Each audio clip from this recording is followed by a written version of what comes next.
Meanwhile, for the very first time in over 7 weeks, the number of new coronavirus infections globally has shot up. The Director General of the World Health Organization has urged countries to not relax the virus measures. This is disappointing, but not surprising. We're working to better understand these increases in transmission.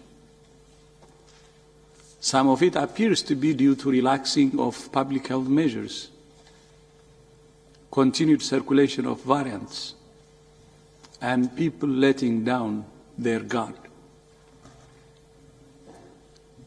Vaccines will help to save lives, but if countries rely solely on vaccines, they are making a mistake. Basic public health measures remain the foundation of the response.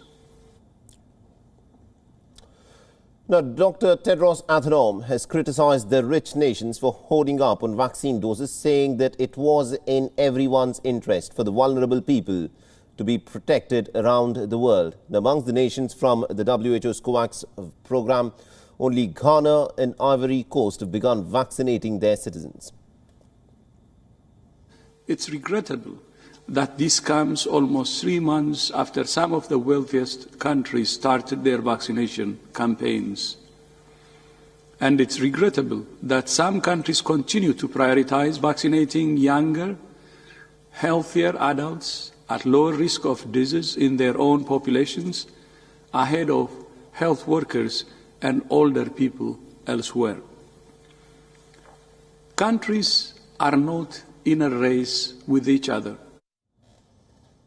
Meanwhile, WHO's top emergency expert Mike Ryan has said that the global fight against the coronavirus pandemic is actually in a better shape now than it was, let's say, 10 weeks ago.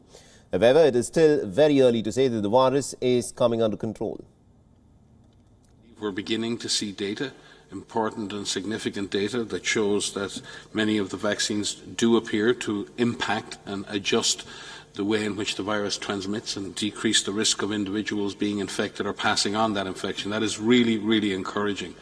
And we need to look, obviously, at that data more. We need to see how each vaccine does that, but that is very encouraging. WION is now available in your country. Download the app now and get all the news on the move.